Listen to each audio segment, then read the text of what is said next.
Listen to the Dave Elliott Show online. Go to daveontheair.com and click the Listen Live to Dave link right now.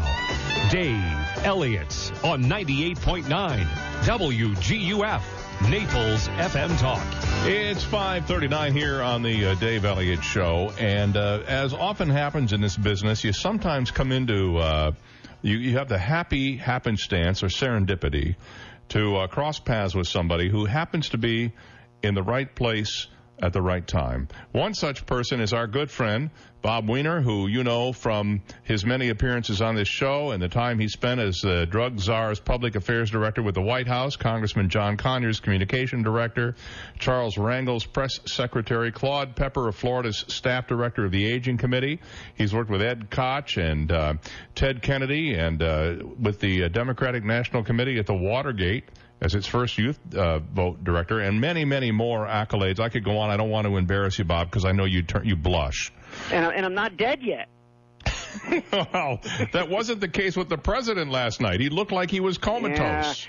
Dave, I'm Pat and I, who you know well, my wife and I are staying a little vacation after I organized a conference in Las Vegas at the Westin Las Vegas, Lake Las Vegas, which is exactly where President Obama did his 3 days of prep when I saw it on the White House schedule, overnighting in Henderson, Nevada. Here he is at the very same hotel that we're at. Yeah. And I just talked with the staffers here at the hotel, and they said they relaxed him, and he was relaxed, nice guy, but we relaxed him too much. So the hotel was monitoring and watching, and some of the top people here at the hotel realized that the president was so relaxed here. I think what he did, Dave, it was a disaster. I think that we made our little piece of news. That's an interesting quote from the hotel itself. We relaxed him too. Well, you know, that goes with Al Gore saying it was the altitude. Yeah. He was terrible, Dave. He let Romney get away with everything. He should have countered. He should have fought back. He should have countered trickle-down government with trickle-down economics, and it hasn't worked since Hoover. And he should actually have used something like that before Romney stole the trickle-down line, which was predictable. And when Romney said it's like my kids who keep repeating falsehoods until you think you believe them, it was a perfect opening to say, you don't want a family headed by a father whose budget is based on blue smoke and mirrors, and your 20% across-the-board tax cut, Mitt. You've never said where you're going to get those cuts from. You never said what deductions and what loopholes you're going to close. And on Social Security, when Romney said when Lear asked him about Social Security, I think what Obama needed to say wasn't, well, we're sort of thinking alike. What a disastrous thing. He should have been pointing out that the Republicans have been against Social Security, voted against it, tried to block it, and have tried to privatize it from the word go. And on Medicare, when Romney said you got the same $716 billion cut, no, Obama's cut was against fraud and abuse and channeling it into paying for seniors' prescription drugs under the donut hole. So his appearance was an absolute disaster, and Rachel Maddow last night was right when she said if he learns something from it, he can make it up in the next two debates.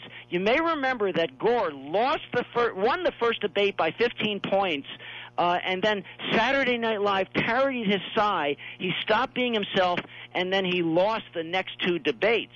And that made a huge difference. So Obama can turn it around, but hopefully he's learned his lesson and realized, as we tried to tell him, Dave, in the message calls beforehand when we had a whole bunch of message strategy meetings, that you need to be able to counter Romney's predictable one-liners with your own fightbacks. Well, I understand that I was just reading a political article about it during the break, and they were indicating that there was a strategy in which he was going to be laid back and low-key because he didn't want to go too aggressive and come off as a mean guy. He didn't want to be the angry black man, as people said. Okay, well, I'm glad you said it. But he needed to be aggressive to the point of accuracy, and the polls were clear. The CBS poll showed 46-22. The CNN poll showed that 67% said Romney won. So, nobody wanted that. The spin after the fact, and I was on those calls too, was, the president won, and he wanted Romney to put himself in a position where he was saying non-factual. Oh, nonsense. Nobody wanted to lose the debate, and there was a way to not lose it, which is by being forceful and aggressive with sound bites that you could use to come back with. and you know what's going to be asked in a debate, so why not have yourself ready? He was not ready. He was not ready for prime time. What he did here at the Westin Lake Las Vegas, as I'm staring at these beautiful lakes and mountains, was he got himself wonked up and relaxed to talk about issues to the American people. But he wasn't ready for the show and the prime time and the drama of the debate. And I hope he learned his lesson, and we think maybe he did. Well, as you take a breath there for a minute, I'd like to suggest that maybe it isn't as all disastrous as you may think, because some of the early daily tracking polls are coming in, and they're not showing a whole lot of movement right now. No, my guess is within about 4 or 5 days there'll be a 5-point swing, but that's enough to put us behind instead of ahead. For example, some of the polls showed 1 point, for example, in Florida, and 3 in Virginia and stuff like that we were ahead.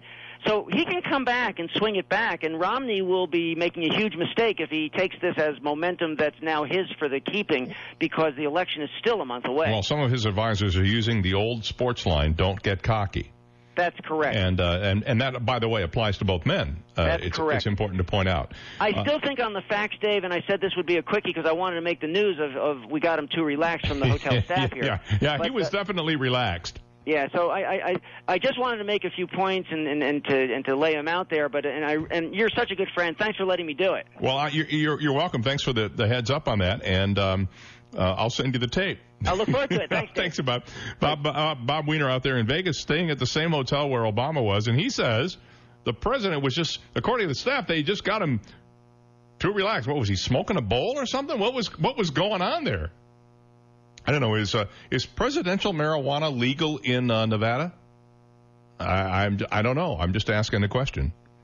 Oh, I don't know. I think there were a lot of people smoking a lot of stuff today. I'll tell you right now. It's 5:46, and we'll be right back. This is the Dave Elliott Show on 98.9 WGUF, Naples FM Talk.